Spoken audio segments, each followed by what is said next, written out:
시간 우리에게 주신 하나님 말씀은 요한복음 19장 말씀입니다.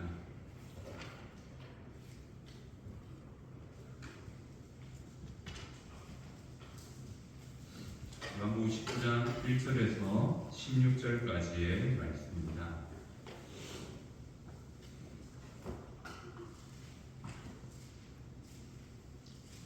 요한복음 19장 1절에서 16절까지의 말씀입니다. 길지만 천천히 함께 읽도록 하겠습니다. 이에 빌라도가 예수를 데려다가 채찍질하더라. 군인들이 가시나무로 관을 엮어 그의 머리에 씌우고 자색 옷을 입히고 앞에 가서 이르되 유대인의 왕이여 평안할지어다 하며 손으로 때리더라. 빌라도가 다시 밖에 나가 말하되 보라, 이 사람을 데리고 너희에게 나오나니 이는 내가 그에 대해서 아무 죄도 찾지 못한 것을 너희로 알게 하려 함이로라 하더라. 이에 예수께서 가시관을 쓰고 자색 옷을 입고 나오시니 빌라도가 그들에게 말하되 보라, 이 사람이로다 하매 대제사장들과 아랫사람들이 예수를 보고 소리질러 이르되 십자가에 못 박으소서, 십자가에 못 박으소서 하는지라. 빌라도가 이르되 너희가 친히 데려다가 십자가에 못 박으라. 나는 그에게서 죄를 찾지 못하였노라. 유대인들이 대답하되 우리에게 법이 있으니 그 법대로 하면 그가 당연히 죽을 것은 그가 자기를 하나님의 아들이라 함이니라. 빌라도가 이 말을 듣고 더욱 두려워하여 다시 관정에 들어가서 예수께 말하되 너는 어디로 붙었냐 하되 예수께서 대답하여 주지 아니하시는지라. 빌라도가 이르되 내가 말하지 아니하느냐. 내가 너를 놓을 고난도 있고 십자가에 못 박을 고난도 있는 줄 알지 못하느냐. 예수께서 대답하시되 위에서 주지 아니하셨더라면 나를 해할 고난이 없었으리니 그러므로 나를 내게 넘겨준 자의 죄는 더 크다 하시니라. 이러함으로 빌라도가 예수를 놓으려고 힘썼으나 유대인들이 소리질러 이르되 이 사람을 놓으면 가이사의 중신이 아니니이다. 무릇 자기를 왕이라 하는 자는 가이사를 반역하는 것이니이다. 빌라도가 이 말을 듣고 예수를 끌고 나가서 돌을 빤들 히브리 말로 가바다라 있는 재판석에 앉아 있더라. 이날은 유월절을 준비이요 때는 제6시라. 빌라도가 유대인들에게 이르되 보라, 너희 왕이로다. 그들이 소리 지르되 없이 하소서, 없이 하소서. 그를 십자가에 못 박게 하소서.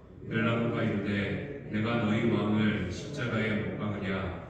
제사장들이 대답하되 가이사 외에는 우리에게 왕이 없나이다 하니 이에 예수를 십자가에 못 박고 그들에게 넘겨주니라. 아멘. 성경책을 보면 이 사람이 구원받았을까 알 수 없는 애매한 위치에 있던 몇 사람들이 있습니다.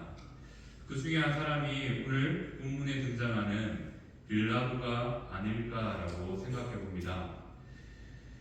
빌라도에 대해서 우리가 아는 지식은 우리가 늘 사도신경으로 고백하고 있는 것처럼 예수님을 십자가로 내어준 인물입니다. 또한 빌라도는 전 세계의 성도들의 입을 통해서 그의 잘못된 일들이 고백되는 인물이죠. 빌라도의 이러한 결정한 제약의 무게는 무시할 수 없는 큰 일입니다. 그렇기에 2000년을 가까운 이 시간 동안 계속 성도들의 입을 통하여서 예수님을 고통으로 이끈 인물로 고백됩니다. 하지만 오늘 요한복음에서 만나는 빌라도를 보면 어찌 보면 예수님 편에 서 있는 자로 보입니다. 요한복음은 빌라도의 마음과 행동에 대해서 다른 성경과 달리 자세하게 다루고 있습니다. 빌라도는 예수님을 십자가로 내어주기 전에 예수님에 대한 무죄를 3번이나 선언했습니다. 그리고 4절과 오늘 또 한 자리에 더 말씀처럼 예수님께 죄를 찾지 못했노라 라고 고백합니다. 빌라도는 예수님의 죄를 찾지 못했기 때문에 예수님을 살리려고 어떻게든 애쓰는 모습이 오늘 성경과 어제 말씀을 통해서 또 계속 나타나고 있습니다. 예수님의 죄를 빌라도가 찾지 못했기 때문에 유대인들에게 너희 법대로 이 재판을 진행하라라고 빌라도가 유대인들에게 권하게 됩니다. 그리고 예수님을 살리고자 6월절, 명절, 죄수 한 명을 석방하는 전례를 통해서 또 예수님을 살리고자 애썼습니다. 그리고 오늘 본문 1절에서도 빌라도가 예수님께 채찍질을 가했다라고 말합니다. 그 이유는 이 형벌을 가하면 유대인들의 화가 조금 누그러져서 예수님을 석방하라라고 말할까봐 그것을 기대하며 예수님께 채찍질을 가하게 됩니다. 그렇게 빌라도는 예수님의 무죄 앞에 예수님을 놓으려고 애쓰죠. 그리고 그의 판결 이후에도 자신은 예수님의 죽음에 대해서 상관없는 일이다라고 말하며 그의 손을 씻는 행위를 보여줌을 통하여서 이 죽음에 대해서 책임지지 않으려는 그런 모습도 보여줍니다. 빌라도는 어떻게 보면 억울한 한 사람을 살리기 위해서 정말 노력하고 애쓴 인물로 등장합니다. 예수님의 무죄를 주장했고 또 그가 하나님의 아들이라는 말에 두려움도 느낀 자입니다. 또 우리에게 전달되는 빌라도의 보고서, 빌라도의 편지라는 그러한 문서가 하나 있습니다. 정확하게 빌라도가 기록했는지는 알 수 없지만 그러한 정황들, 그 문서의 내용들은 빌라도가 상부에 자신의 행정적인 일들을 보고한 문서로 우리에게 전달되는 문서가 있습니다. 그 문서를 보면 이런 내용을 담고 있습니다. 빌라도가 예수님을 재판했는데 예수님께 아무런 죄를 찾지 못했다. 그리고 나는 그의 죄를 찾지 못했기 때문에 이 재판에 대해서는 아무것도 책임질 수 없다라는 내용과 그리고 이후에 또 보면 예수라는 인물이 있었는데 그 사람이 부활했다라고 증언하는 내용을 동시에 담고 있습니다. 그 문서는 예수님에 대해서 긍정적으로 기록했고 아프리카 쪽이죠. 에티오피아 정교에서는 이 빌라도를 성인으로 모시기도 합니다. 빌라도가 예수님을 믿었다라고 믿는 사람들도 의외로 많이 있었습니다. 하지만 성경은 빌라도의 믿음에 대해서는 증언하지 않습니다. 하지만 확실한 사실은 예수님의 무죄를 알았고 예수님을 살리려고 노력했다는 사실을 오늘 말씀을 통해서 알 수 있습니다. 물론 예수님을 십자가로 내어주는 최종 판결을 한 사람도 빌라도입니다. 빌라도는 이 판결 하나만으로도 그의 죄가 작다고 하지 못하는 그런 상황에 놓이게 되었습니다. 그럼에도 오늘 말씀에 한 생명을 살리려는 그의 노력을 한번 기억해 보시기 바랍니다. 우리가 주목할 것은 바로 빌라도는 이렇게 한 생명을 살리려고 노력했다는 겁니다. 하지만 우리가 주목할 것은 빌라도의 노력이 아니라 많은 생명을 살리기 위해 십자가의 길을 걸어가신 예수님의 생명을 향한 한 걸음을 우리는 기억해야 된다는 것이죠. 예수님은 빌라도의 판결 아래 십자가의 죽음을 향하여서 한 발짝 더 가까이 나아가게 되셨습니다. 예수님의 걸음은 자신이 죽는 길이지만 이 길에 반전이 있기 때문에 이 길이 모든 생명을 살리는 길이기에 예수님은 묵묵히 빌라도의 판결 아래서 십자가의 사형을 향하여 십자가의 형을 향하여 한 걸음 나아가셨지요. 이 예수님의 십자가의 죽음의 이 길은 모든 믿는 자를 살리는 생명의 길이었다는 것이죠. 예수님은 오늘 말씀을 통하여서 생명을 살리기 위한 한 걸음을 내디디셨습니다. 그 걸음을 통하여서 우리는 예수님의 놀라운 사랑을 입고 이 길을 통하여서 예수님은 진정한 우리의 삶의 왕이 되어주셨습니다. 생명으로 생명을 구원하심을 통하여서 예수님은 우리의 생명의 주인, 진정한 왕이 되어 주셨다는 것이죠. 우리는 이 예수님의 생명을 향한 한 걸음을 잊어서는 안 됩니다. 자, 오늘 본문을 빌라도의 이야기를 강조했지만 결국 강조되는 내용은 하나입니다. 오늘 본문의 내용은 바로 왕의 이야기입니다. 빌라도의 신문 내용은 내가 유대인의 왕이냐라는 질문으로 이어졌습니다. 그리고 예수님은 이 재판을 통해서 이 세상의 참된 왕은 누구인가라는 사실을 보여주는 재판이 이 재판이었습니다. 그리고 2절 말씀처럼 군병들이 예수님께 가시나무 관과 자색 옷을 입힌 사건은 두 가지의 의미를 담고 있죠. 복선을 담고 있습니다. 군병들은 예수님께 관을 씌우고 옷을 입히고 유대인의 왕이여 평안할지어다 라고 하며 조롱하게 됩니다. 하지만 예수님은 십자가를 통해서 가시관을 쓰신 우리의 진정한 왕이 되셨습니다. 자색옷, 붉은색이 의미하는 바는 왕의 색깔입니다. 예수님은 십자가에서 붉은 피를 흘리심을 통하여서 우리를 구원하시는, 그런 살리시는 영원한 왕이 되셨다는 것이죠. 세상의 왕과 다른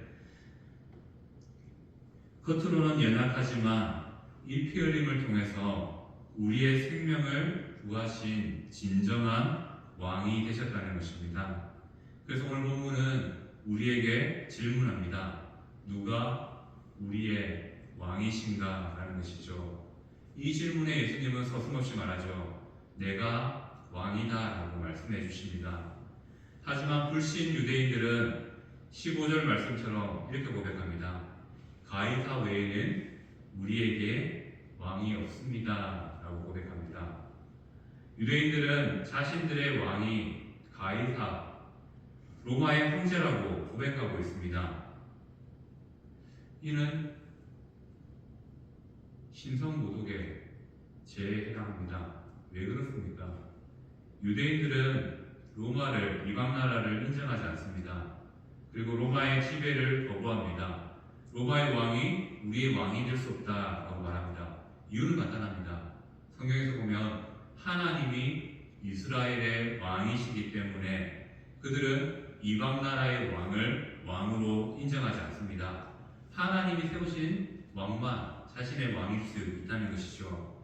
그런데 예수님의 죽음 앞에 불신 유대인들은 하나님을 왕으로 고백하는 것이 아니라 로마의 황제 가이사를 왕으로 고백합니다. 이는 명백한 신성 모독에 해당합니다. 대제사장들과 종교 지도자들이 어이없는 고백을 하는 것이죠. 이스라엘의 진정한 왕이 하나님이심에도 불구하고 그들은 가이사를 왕으로 고백함을 통하여서 그들의 영적인 상태가 얼마나 심각한 상태인지를 보여주고 있습니다. 자신들이 신성모독을 행하였다고 예수님을 고발하였지만 진정한 신성모독을 행한 자가 바로 유대인들, 불신 유대인들이었다는 것을 보여줍니다. 이 모습만 봐도 사람이 가진 악이 얼마나 무서운지를 깨닫게 됩니다. 한 사람을 향한 증오가 하나님을 잃어버린 인생으로 전락시켜버린 것이죠. 무엇보다 눈앞에 있는 진정한 왕이신 예수님을 깨닫지 못하는 인생이라 너무나 무섭습니다. 하지만 그러한 무서움이 우리 안에도 있을 수 있기에 우리는 우리의 삶을 돌아보며 점검할 수 있어야 됩니다. 오늘 본문은 우리가 늘 고백해왔지만 그 고백을 다시 한 번 더 질문으로 던집니다. 우리의 진정한 왕은 누구신가? 라는 질문입니다. 이 질문의 답은 예수님이십니다 라고 정해져 있습니다. 생명을 살리기 위해 자신의 생명을 던지신 예수님이 우리의 진정한 왕이시라는 것이죠. 오늘 아침 다시 믿음을 담아서 고백하길 소망합니다. 그리고 이 고백에 예수님이 주시는 생명이 있음을 기억하면서 다시 한번 우리가 생명의 고백으로 예수님을 향한 한 걸음을 디뎌보기를 소망합니다. 고난주간 오늘 우리가 디딜 한 걸음은 무엇입니까? 바로 예수님을 왕으로 고백함을 통하여서 예수님이 주신 그 생명의 걸음에 우리의 걸음을 향하는 한 걸음입니다. 이 시간 예수님은 우리의 왕이십니다 라는 이 고백을 통해서 우리가 우리의 생명은 예수님께 있습니다 라는 고백을 함께 담아 고백하길 소망합니다. 시간 한번 따라 고백할까요? 예수님은 우리의 왕이십니다. 예수님은 우리의 왕이십니다. 이 고백이 어떤 고백입니까? 예수님이 모든 생명을 살리기 위해서 가셨던 그 걸음에 우리의 한 걸음을 더하는 고백입니다. 우리가 이 시간 이 고백을 통해서 생명을 향한 한 걸음을 디디시기를 소망합니다. 그리고 이 생명을 향한 이 한 걸음에 하나님이 주시는, 예수님이 주시는 구원과 진정한 왕이 되어 주시는 은혜가 나타나기를 축복합니다. 아멘. 우리 앞에 나눠드렸던 우리 악보가 있습니다. 이 시간 우리의 믿음을 담아서 한번 고백했으면 좋겠습니다. 왕이신 나의 하나님, 이 고백을 통해서 예수님만이 우리의 진정한 왕이십니다라는 마음을 함께 고백하기 소망합니다.